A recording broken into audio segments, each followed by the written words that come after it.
I'm much younger. We got music. Let's give him something to I should have had glasses and a hat.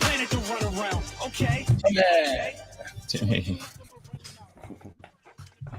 We have zero agenda for this podcast. This is simply, I called Tim and I said, "Hey, you want a podcast?"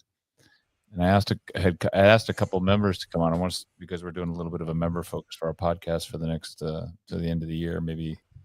And the people that I asked, it's hard to get members to do it because they're so nervous about doing it. Mm-hmm. It's like, oh, I got nothing to talk about. No, I can't. There's people don't want to hear from me. And that's not the opposite. Yeah. So I asked Tim. Tim's like, done. 10 to 30 minutes before the podcast. And we weren't going to do it, but we want to keep a regular session. We want to keep this going on a regular basis. We fell off from Tuesday, but the holiday. Yeah. But our members are, I hear from the community, our members, that they do like listening to this. We get, I don't know, a few hundred views total, maybe. And I think we get more people through all the different platforms. Yeah. Well, through all the different platforms, I probably get I want to say 100 to 250. YouTube gets at least 100. Yeah. And then we get the Apple podcasts and the other podcasts. Those are actually pretty good. That's how I do my podcast. I do it all through the Apple podcast. It's all more than my social media gets. So. You're bumping up my numbers. Right. Right on. That's why you're so eager to get on, huh? Tim, for those that are new to our podcast, Tim is the owner of CrossFit Palo Alto and is a frequent guest visitor on this podcast and has a salty take on everything that is CrossFit and the community. And that makes it quite entertaining for all of us. Yeah, you have good ways. The first thing you did, by the way, show them what you're drinking. Start right there. Yeah, you cracked it too early. Yeah. It's brought to you by. It's a sound check. I sent him a logo. I made a logo for him for a T-shirt. Oh, is it a Monster? Yeah, it's a Monster. It's CrossFit Palo Alto with a Monster Energy look. Awesome. Yeah, it came out good. Anyway, Tim, I wanted to, with some of the stuff I started out this morning talking to on the phone to Zia, just catching up on everything, all the gossip within the CrossFit community. We can get into that if you want. There's a lot to talk about there. But it is. What is that? I don't know. Getting bots? Yes, we got some new people on. Oh yeah, but this is okay. Oh, you know what? I forgot. AI spam bots. No, I paid $50 for increased views to increase that distribution. Did you ask Hiller how to do that? Some views our way. Is that what you did? Is that what? Yeah, I went. So it had like 3 levels. Some views. Had 3 levels of. Now you're gonna don't let Hiller find out. There's the $250 version, which will get you like 1,000 views. Then there's the $500 version, and then there's the $5 view. Yeah, there's the $50 one that's just like random. Like you get what you get. Well, we're getting a lot right now. Hello, so reply. Bums and bugs. This might be interesting to just throw some stuff up here. Yeah, buns. Anyway, so who are these people? I don't know. So Tim owns bro. Is this my son, bruh? Yeah. Bruh. So we're. I talked to Zia this morning, Tim, and and she opened with Zia owns CrossFit Counterculture. She's opening up a second location. She's been at it for 15 years. And, you think, wow, everything's going really well at CrossFit Counterculture in Encinitas. It's like she's on autopilot, so she can go down and she can take down New Space in Oceanside, which is about 30 minutes away. She said it was like 7 minutes. Well, 15. She said like 15 minutes door to door, but it was like a 7-mile drive depending on the traffic. Yeah, 7-mile drive, 15 minutes, but it could be 15 to 30 minutes depending upon traffic. Yeah. And so she's opening up this new location where she's doing a lot of the build out themselves, which is classic CrossFit affiliate owner, because none of this stuff scales. You just, you don't go hire a bunch of contractors. We're so used to doing stuff on our own. But so this morning she goes, oh man, today's been a day as an owner. I'm like, really? What happened today? Because she's driving to CrossFit Counterculture from home, 5-minute drive for her. And she gets a call from someone on the phone. And the guy says to her, and she goes, hello, it's good, Zia. And he uses this CrossFit Counterculture? She says, yes, it is. He goes, you can't have gas blowers blowing stuff in the air. I'm going to call the cops. I will report you.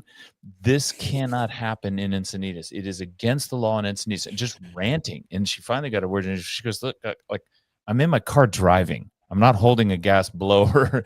and he goes, he's on your roof. It's somebody on your roof blowing. And she's trying to think, who would be on my roof of my gym with a gas blower? And so then she instantly, landlord. Yeah. So she instantly thinks she got the wrong number. That this guy got the wrong number. She goes, no, I know where it is. And she goes, okay, look, I'm getting there. I'm driving there. I'll take care of it. And she got there. And sure enough, on the roof was a guy with a blower. And it turns out the guy with the blower was hired by the landlord to blow off all of the leaves and debris from the tree cutting project that was being done next door. So it wasn't the tree cutting project; it was something the landlord hired on. Yeah, well, yeah, it wasn't tree cutting. Was the punchline that this guy is the guy next door that did the tree project? I don't think it was the tree project. I think it was the landlord that hired. It may have been the landlord's tree project. Like, hey, you got to come over here. That's what I'm talking about. Like, that's what the stuff. I mean, she said he was like yelling at her. Hey, just having a bad this guy's day. right. So, and that's the kind of thing you deal with as an affiliate owner. I told her, this one's going to get me in trouble. I told her to tell the guy, because he's passionate. He's obviously environmentalist. He wants gas blowers, gas blowers. Air. I told her to tell the guy, hey, I'll tell you what, I'm going to call ICE and I'm going to have them take care of it for you.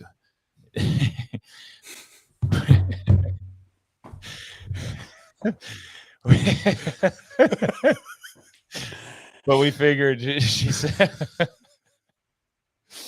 say you want to provoke the guy. You got someone calling you up, some random this night. I remember blowing you swearing up. At you may as well like poke the bear a little bit more. But I'm probably gonna get in trouble. Someone's gonna send me a message on that one. It's one of our listeners. Many listeners are. I'd have probably just been like, "What? Someone's on my roof." Yeah. Don't worry, I'll take care of this. See, you can take a lesson from Tim. Exactly. I agree. This is an outrage. It's complete outrage. Yep. And that's how you handle it as a business owner. And then you go and you try and unwind the shit as fast as you can. And that's how we, triage problems like that. But her day gets better. Because I think he said the guy was gonna say he was gonna call the cops, right? Yeah, he said he was gonna call the cops. So she left. Oh, good. She took care of that. And then she comes back. She leaves and she comes back, I think is what she said. But when she came back to the gym, there were 3 cop cars in front of the gym. And she's like, oh no. Like, she was assuming that it was like the cops finally came, 3 cop cars came to take care of the blower on the top of it. But this is Encinitas. Slow day at Encinitas. So what he did was, as she gets out of the car, she realizes it's not for the leaf blower. Someone walking by her gym got bit by a dog that was owned by a member who brought their dog to the gym. No dogs. She has explicitly told everybody, and she has a rule, no dogs at the gym. And this dog bit a 71-year-old man. And so the police came for that. The guy ended up being okay. Just had the kind of he had jeans on, so the dog bit him through the jeans and scratched him. But there was a nurse there. And Dizzy's got a nurse on. That's a nurse she works for. RN that's there. Yeah, the RN that's there, and so they got to clean him. She said, "Look, he's going to be fine." But like you go from the outraged person that's probably leaving a Google review right now. That place uses gas blowers. To the what an insult. Right. To the guy's wife, he gets home, the 71-year-old bro gets home, and his wife's leaving hey, this gym has a dog that bit. And Zia's like, she told the members, like, you got to go now, you got to take your dog. And guess what kind of dog it was? A Rottweiler. No, Pitbull. Right, yeah. Good enough. Pitbull. Oh, jeez. Yeah, which is as an owner, that's like the worst case scenario. Like especially when you have a rule that says, and we have a rule, especially considering it's somebody just walking by. It wasn't even somebody in your business. Yeah, not even someone in your business. That's tough. And it just makes you pucker up. Yeah. Because you're like, okay, I need a bet. Now I got to call my insurance company and just alert them to it. Damage control. And then you have to send an email out to all your members. Hey, just a reminder. Yeah. No dogs on site. Here's what we do. You can't predict. Like the dog was probably the friendliest dog in the world, but some old guy with a cane walking by. Friendliest dog in the world until he wasn't. Until he wasn't. But then someone comes by, sees. Sounds like a Dateline NBC show. but when people get never nervous, be the life of the party, right? Never be the life of the party. Yeah, because you're the one that's going to get killed. Yeah. He was just the sweetest old man. Oh, yeah. So, but he saw the dog, he probably got nervous, and then when the dog senses nervousness, and we've got 3 dogs at home, so I love dogs, and I would love to have them here and hang out with them during the day. But two reasons why I don't. One, dogs bite people, and a dog's a dog. Like my dogs are the sweetest dogs in the world. They wouldn't bite anyway, but you never know. Accidents happen too. And 2, dogs get hair everywhere. And oh my gosh. And they just do. Like anybody that knows the dogs knows. And no one wants to do burpees with dog hair on the ground. I don't care how short-haired dog you're. Dog hair, especially if the dog drools a lot. Well, dog drools, and then dogs are walking around outside, and the bird track. The whole thing's just don't have dogs at your gym. It's not your insurance company. CrossFit RRG doesn't want you to have the dog at the gym. And I get it. It's a service dog. Yeah, I would highly recommend, unless you're like one of those garage gyms. It's relaxed and fun, obviously, right? But if you're a gym that's like trying to make a living doing this, like a real business out of it, let's just minimize the amount of risk that you can put out there. Minimize the amount of risk. Like just don't bring a dog to the gym. You got to worry about it. You got to worry about interacting. Oh, but everybody loves their dog. No, not everybody loves your dog. Everybody pretends. Jamie Lee, those service dogs ain't service dogs. No. They bought that certificate on Amazon. That's just the best that they bought on Amazon. All right, let me tell you right now. By the way, come on, man. Okay, I mean, we had a coach that had a service dog, so I know that's a thing. To Tim's point, I'm a complete fucking hypocrite because I went to the CrossFit Games, and at the CrossFit Games, you're not allowed to have a dog. And we had in that, in my RV, that little chihuahua, my wife's little chihuahua, right? Yeah. And we got and to Tim's point, I bought a little service dog vest. You did actually have that? Yeah, I had a service dog vest for our little chihuahua. He's a service dog. Emotional support animal. Yeah. At the CrossFit Games. Totally viable. Yeah. So again, as always with me, do as I say, not as I do. That's I tell my coaches that too. So so that was the beginning of her day today, which is just classic. Shout out to Zia. Hope your day is getting better. Hope your day is getting better. I told her I would literally just go home. Oh, that's a wrap. It's like 11 a.m. She texted me. She texted me after all that, like about 30 minutes ago. She goes, I just accidentally flushed an AirPod down the toilet. She should have gone home. Fuck. That is the best. Oh, hey, that's why I use wires. Wires. Oh, except for the ones that are on your head right now. That's right. Yeah. That's right. That are bombing your brain with. I know. Radiation. Yeah. So, how's business how is your November, December, Tim, at CrossFit Palo Alto? Do you get a falling off? I know in the summertime you get people that'll leave for, a couple, 3 weeks, 4 weeks, a month at a time. Summer breaks and stuff. Summer breaks. Do you get the same thing in November, December? Sort of. Not too much. I mean, attendance, yes, will kind of go down a little bit.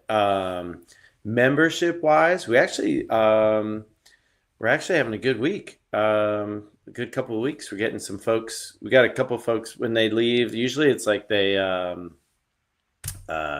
move, like they leave or something. Relocate. Yeah. And we do try to tell like folks, they'll say, oh, hey, I'm going to be gone for a couple months or whatever. And I'll tell them, kind of give them a spiel I've shared with you before, like, hey, and I credit to Dusty Highland, who also is an affiliate owner, works at a different affiliate, but he man, we've struggled with just a clear way to communicate, like, bro, your baggage fees for your trip to Europe are going to be more than what you're paying us. Like, what's a nice way of saying, like, come on, like, you're not turning off your Netflix, you're not turning off every other subscription that goes to your house that you're not going to be at, but you're not turning off PG&E or Comcast, and they don't even care about you. Like, we actually care about you, and your membership matters to us. Like, your membership does, like, actually help us pay the bills and keep a level income. It does also help that, the way that we structure our memberships, so that they're saving a spot in class, right? So, like, they have a reserved spot. So, because right now, like, our Tuesday, Thursdays, I think we have, out of 8 classes, we only have like 2 classes that have space in them. I think literally there might be like 3 openings out of, what's 8 times 15 out of 120. I think there's like 3 openings. So how Tim structures his memberships is he essentially sells days and times, sells spots and classes. You want Monday, Wednesday, Friday at 10 a.m. That's the program you get from him. Yeah. And then you've got Monday, Wednesday, Friday at 10 a.m. Same thing for Tuesdays and Thursdays. And then when that class fills up, that's it. You if you want to buy a membership to Tim's Gym, you got to buy a different day time. And that's an old school way of doing it. It's a really cool way of doing it. And to be honest with you, with coaches, in my individual coaches, like Jamie and Madeline and Jackson and Chad, they're essentially doing the same thing with their small groups and with their private coaching. They've got X number of spots that are available that they'll make available. And when those are gone, they're gone. It creates a little bit of scarcity so that members, know they can lock it in. Imagine too, like the accountability too, because you're always working out with the same group of people every time. Right. Like if you're missing, everybody misses you. What happens when somebody does leave and they don't cancel? Do you just keep that spot open, or do you fill it up in the meantime, like when you know they're going to be gone for? Like, if they leave, like if they say no, cancel it, I'll just restart when I get back. And if I can fill it, I'm filling it. Yeah, I'm a businessman. I'm not a charity, so like if I got somebody that wants to pay me money, I'm gonna take it. Because at the same time too, and not in a callous way, but honestly, like, someone else in that time period might leave that class. Yeah. And then they come back and they're like, oh, hey, I want to come back. And you're like, okay, I got a spot. Like, it works out, and usually it just kind of works out. We just kind of go with it. So we're actually very, very fortunate. I think we've talked about it before. Maybe I think the zeitgeist, right? Whether it's, Peter Attia making all the news, Gabrielle Lyon, all these different doctors in longevity and all this and that, right? And what do they say? What's the minimum that people should be lifting weights and working out? 2 days a week. 2 days. Right? They're like, it's like 2 days a week. 1 day a week makes a big difference. Yes, it does.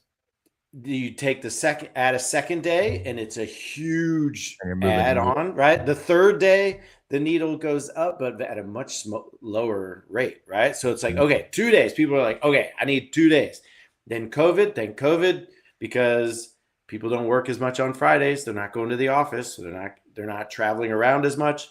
So when are they at the office, or when are they nearby us? Monday through Thursday. What are our options? Our options for 2 days a week, Tuesday and Thursday. So so our Tuesday, Thursdays are like, we're super busy. One of the things that I really like about Tim's model, and it's one of the challenges, and for a reason that it is also one of our biggest challenges, and for most people in general, with the exception of, so the contrast is, and I'm rambling here, just I'm assembling this on. It's 5 a.m. class. Our 5 a.m. class is the same people. It's 80% of the people in there are there at 5 a.m. because they built it into their schedule. That is when they can come. It's like in their internal clock. Yeah. And then the evening people, it's less. Like sometimes they'll come to 4:30, sometimes they'll come to 5:30, sometimes they don't come at all.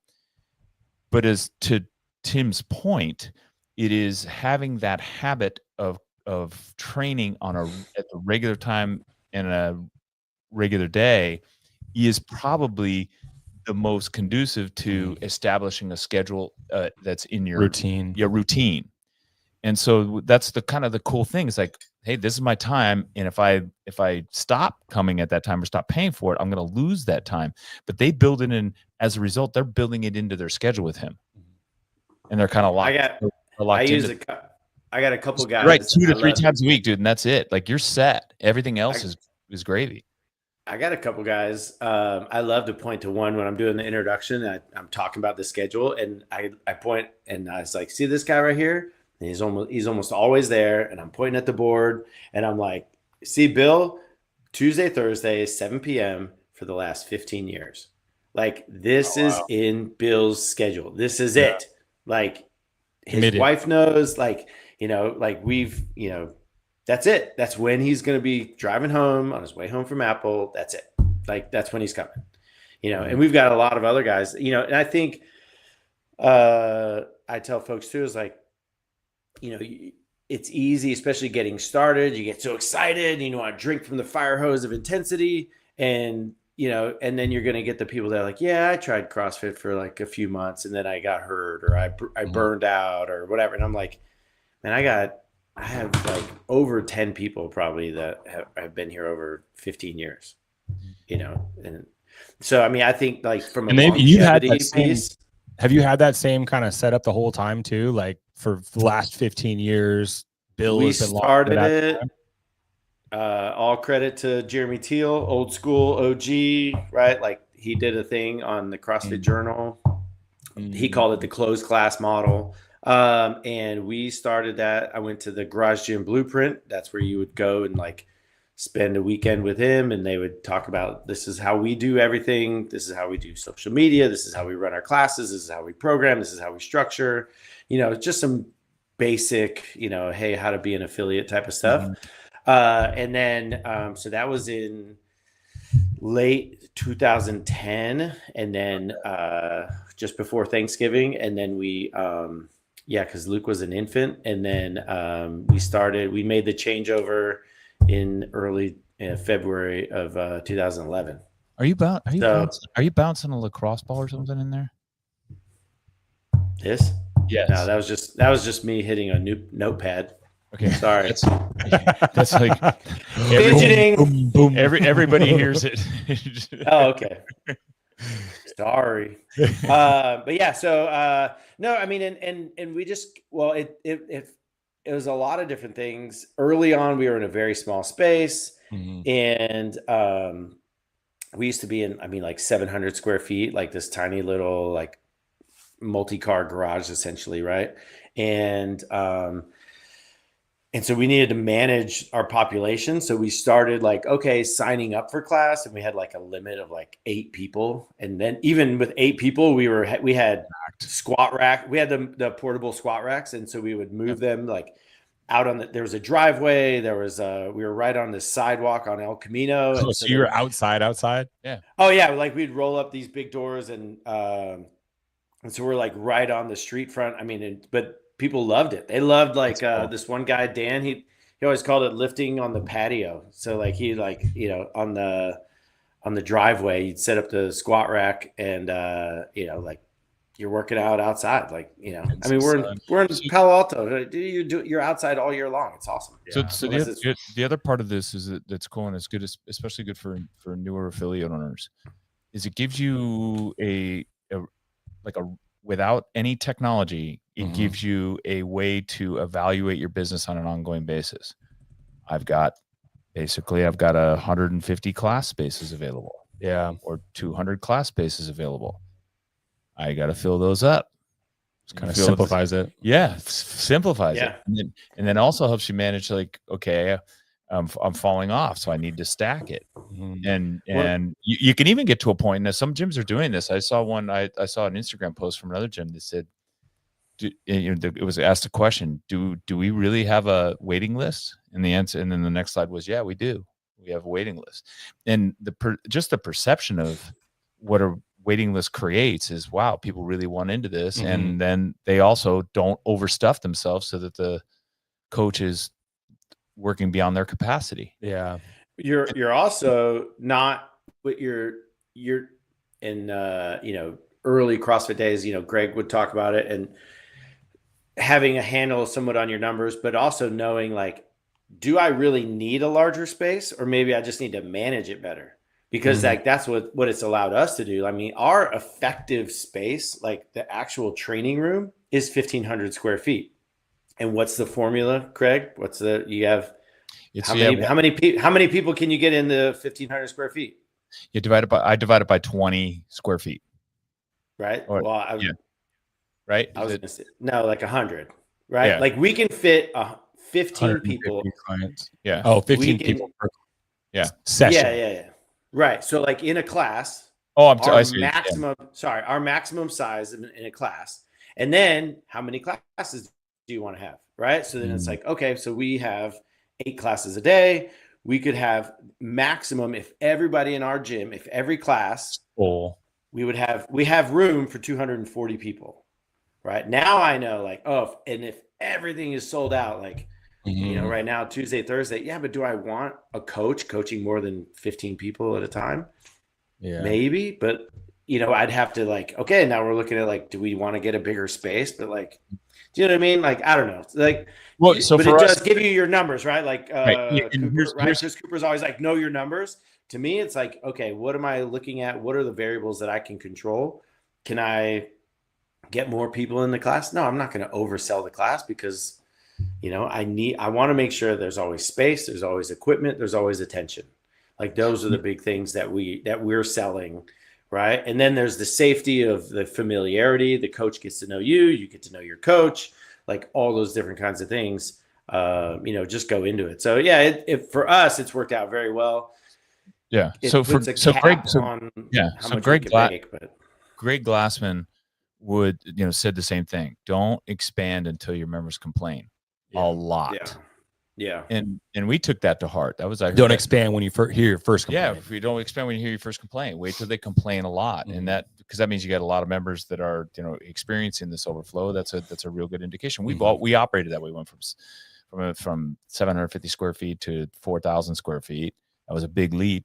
But we waited a long time before we expanded to 12,000. And then we went to, and the one big mistake we did was going to 16,000. That was too big. And then we shrunk it. So we operated under the same principle. And I think you're going to be fine. And as Tim said, don't start big. Don't open up, go with no clients and go take down 3,000 square feet. You're gonna be staring at an empty space and you'll know exactly how much it costs you. I think it doesn't feel as good either, right? You've probably dropped into it. That's why I've dropped into a gym, right? Like if there's I don't know, is there a time that your guys' big gym that 5 people show up? Yeah. Is there? And it's weird. Yeah. And what do you do with them? You so much room for activities. You probably get them into a corner. We do. We pull them into a smaller space. No. Get over here. Come here. Like, we'll have like a couple of people. I'm like, dude, you guys are going to lift next to each other or like across from each other, not on opposite sides of a 40-foot rig. That's right. Get down here. Come on. Like, so that's the thing too, is like, you don't create, the big thing. You fill it up. Yeah. Guess what? It's going to feel plenty close, like an ideal space, an ideal number, and we're hitting it a lot now because we have so many sold out classes, is 12. Like 12 people in a group. Like we have a sweet spot. We have 8 squat racks built into the rack. That means some people are sharing, some people can do their own, like whatever it is. We got plenty of room for, rings and everything else. So, that's, it's all those kinds of things. That's a good point. Ours is, for as big as our gym, well, for that workable space, but ours is 15. 15 is like, that I love when I see 15 because I know it's the coach isn't overextended. Everybody can talk. Everybody gets to know each other. They're spread out perfectly. We get occasionally we'll get a 20 in there, a 20 class, and it's cool energy. Depends on the workout too. Well, if it's a 20-minute or if it's like a big long workout where everybody's just working together at the same time, large is good. Tim said something. We should probably put this podcast behind a paywall. And like just brand it as like a, like a tutorial on how to run your affiliate, maybe we could like, Yep. You know, There'll I be. don't know. We'll put up some of the donation box. Yeah, 36 years of affiliate ownership, Yeah, we've been doing this podcast for a couple of years now. We haven't even turned on. We haven't even turned on the monetization. The monetization on this thing. Button's there.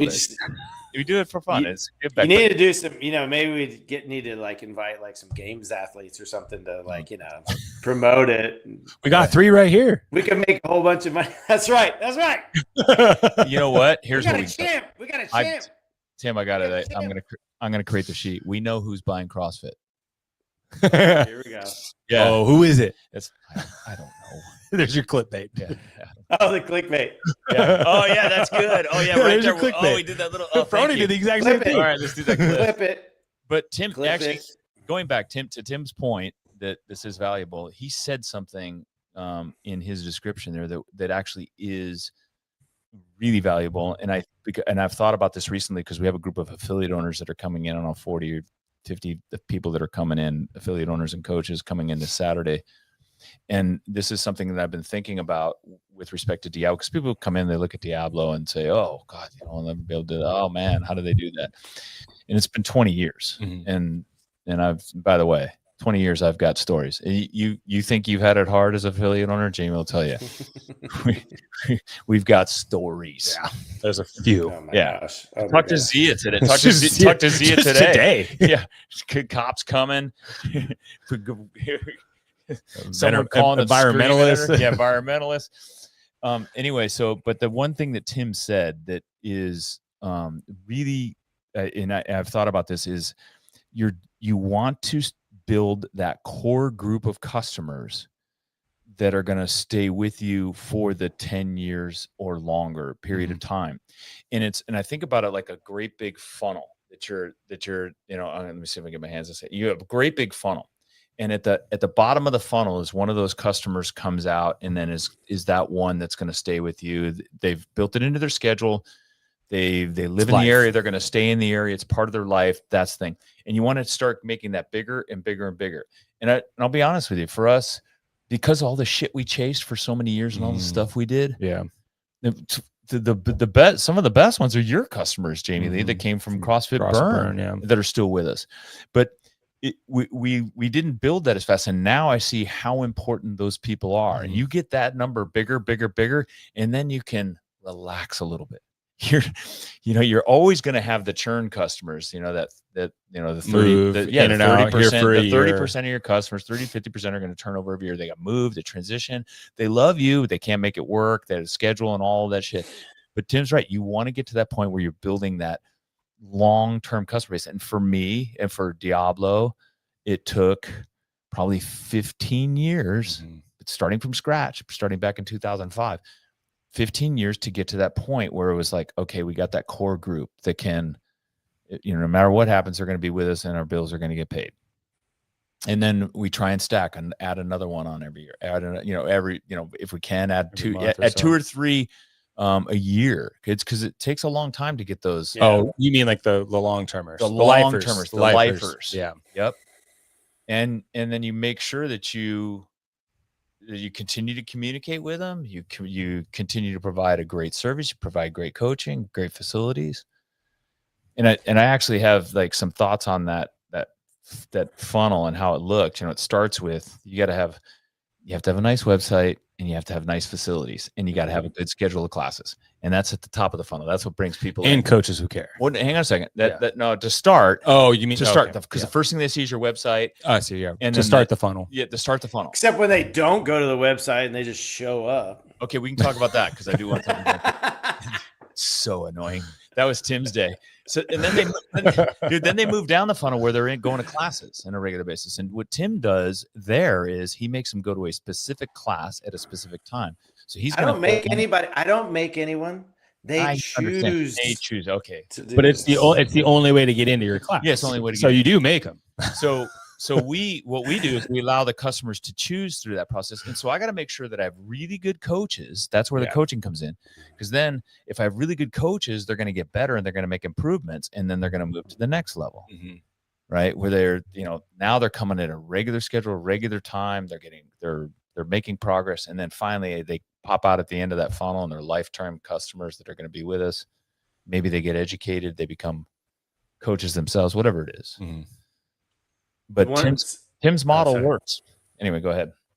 One of the fun thing, I mean, I think this is maybe one of the things, this is like another one of those like messages, like nuggets, whatever, like the people that are, starting affiliates, struggling, whatever it is like, you don't know who those people are. Mm-hmm. You don't know who they're going to be. You think that it's the person that's like, oh man. And like they show up in the second week with, Metcons and, they went on the CrossFit site. They got the CrossFit t-shirt. They bought your t-shirt or whatever. They're in. Guess what? Yeah. Maybe a year. Isn't that so true? Like, that's so true. Tim, can you predict them now? Do you know who it's going to be? Oh my God. What are your tells? If 5 people walk in, can you? Nope. I know. Me either.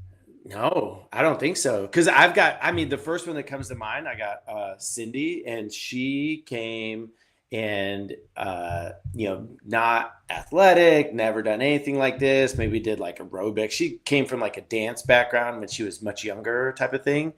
And next thing you know, like she's at the 10-year party and she's like, or even, something. Yeah. When she was like, oh yeah, she's like, I've been here like, 10 years now or something, and you're just like, holy cow, like time just flies, because she just comes, right? You're just like, they're just there. And then she's just, but they just love you and they're just like, this is awesome. And it's like the best part of their day, and I think to me, the beauty, like I told this, the other little nugget, here's one, is like, there was a guy, I always tell, I joke about like writing a book. It's going to happen when both kids are gone. And, like, then I'll use, Google, something to, write the book, but, it's good. And I say, I'm not going to change names, right, to protect anyone's identity. So anyway, it's built in your waiver, right? Yeah, it's in the waiver. Actually, that's what I said this morning. I was like, oh, don't worry, it's in the waiver. You signed it away. I'm totally using your name in my book, or I'm going to talk about you on a podcast specifically. Anyways, Ashwin was here years ago, more than a decade ago, and he just one of the people. Love him. He's great. He showed up. He had blue jeans on before jeans were stretchy. And he was like, that's all he had. But he's like, I'm like, dude, yeah, do it. Who cares? Who cares? And yep. And so, but man, he was the guy that like, which one's a thruster? Yeah. And you're just like, oh, bro, you've been here for 3-4 years. Like, come on. How many dozens of times of thrust, but I had to ask myself. At least a dozen people right now. I know exactly. That's early in my head right now. I know all of those people in Diablo. I had to tell myself, this is the deal I told myself. Like when I was getting into CrossFit, and it would be frustrating and people and I was not as easygoing as I am now. But I was like, if I can't teach Ashwin how to do a thruster every single time like it was his first time, then I'm in the wrong business. Like I can't do this, right? Now I tell them also, I'm like, hey, after 6 months to a year, I'm totally giving you crap. I'm still going to show you how, but I'm going to give you grief, right? And they just laugh and they're like, oh, okay, yeah, I know, right? But so I do it. But you got to, I think that's one of the biggest things is like, once you can just accept that, this is like my, it's like Joe Rogan said, accept people as facts. Like this is just how they are. This is who they are. This is what they're going to do. This is, this is what dogs do. Yeah. Pit bulls, whatever. This is what tigers do. Tigers do what tigers do, right? They eat people and they eat other things, whatever. So it's like, you just accept it. If you just accept, like, guess what? People aren't going to remember anything. They're not going to know what to do. And you just have to show them. And it's can you just life. And it's not their life. They don't care the way you do. It's okay. Yeah, I like that, Jamie. Jamie says it's not their life. Like it is for us. They're here to make it part of their life, but at the same time, they may not be at the same level we are when we're trying to teach them how to do a squat snatch. 100%. And if you can I think if you can accept that for me, and here's another name drop, not that she'll ever see this, Ms. Ray, at Southeast Guilford High School in Greensboro, North Carolina, when she told me in calculus class, Mr. Dymmel, it is not for you to change how math is done. And she's like, and the sooner that you just accept how math is done, your life is going to get easier. And like, it was a process, but now I'm just like, accepted it. That's the formula. That's what you do. Like, okay, like get over it. You're not going to change it. You're not going to change people. You know, so I think that's a really important part or point too, though. Like the concept of not trying to change somebody, you're making a better connection with that person and developing better rapport, which then long term they'll appreciate the fact that you're giving them some shit here and there, but that's part of rapport, right? That's part of the relationship. Jamie brings up the point that I wanted to mention too. As a coach and as an owner, you sometimes need to have an inside voice that doesn't go outside. Or a podcast that not a lot of people watch. That's where you vent it. I have unless Hiller clips that and then like, you know, it turns into a whole big fucking thing. About 2 weeks ago. I was coaching the 5 a.m. class, and Min was in there. Yeah. And then Tim Bateman's in there, and hopefully they aren't listening to this. And so these guys are in their early 50s, late 40s, and I'm having them on the ground on their back, and I'm warming them up, and the movement included I think it was a jerk or a push press, one of the two. So I have them lay on their back flat with their butt on the ground, their heels on the ground, and then I have them do shoulder presses on the ground, trace the ground, right? Yeah. Trace the ground with their elbows and their palms. And poor man, like his mobility. This guy's a surgeon, by the way. I think he's stuck in. Yes. Yeah, so he's a surgeon, and he's a busy guy. And I think I want to say eye surgery. I'm not sure. I don't know. But anyway, that's another point. He's a surgeon. Like this guy's big deal. And he's he can't keep his elbows on the ground, his hands, and he's able to go up to about right here, and he's arching his back. And so I said, look, this is a really good test of your mobility, and it'll give you an indication. I'm talking to the class. So it's a really good indication of talking underneath their voice a little bit. How mobile you are and what you need to work on. I said, so for example, and I go right men like that. And then, no, that wasn't enough. Craig had to go a little bit further. Internal voice in front of didn't shut the fuck up. In front of the whole class. I'm watching because I turned and look at him. I'm like, wow. And I said, "Men, you're doing surgery with that mobility?" And I hear my other member like go all the way over the other side. Tim Bateman goes, "You are a jackass." Well, he shouldn't call another member a jackass like that. No. That's not very nice. He wasn't referring to men. And instantly in my head, I'm going, oh, this is like, these are two guys that come all the time. How much is this going to cost? They're just going to talk shit right back, though. They were great. You could have fun with your members, but do be careful. Don't give them crap all the time. And Min is an awesome guy. And he can't be malicious. He's joining the CrossFit Medical Society too. Oh, so, that's awesome. So he's available. That's great. For no, but you do get and like, but I love that point that Jamie made, Tim made too. Is like they're not. This isn't their life. This is their outlet, right? Min's focused on freaking who he's gonna cut up later in the day and the surgery he has to prepare for and and how he's gonna help people down the road. How he's gonna help people down the road. He's not thinking about his mobility in his shoulders. Granted, it might help. Well, I know, but for push press or push jerk, like so, and that guy works his ass off by the way when he's in class too. So sorry, man. I see him working on his mobility after class. I see him in here open gym doing some stuff. It probably resonated. I think it might have. Yeah. This is like last week. Yeah. See? Well, we benevolent. I tell you, again, gotta be honest sometimes. Yeah. There's nothing, like shame and what did I say?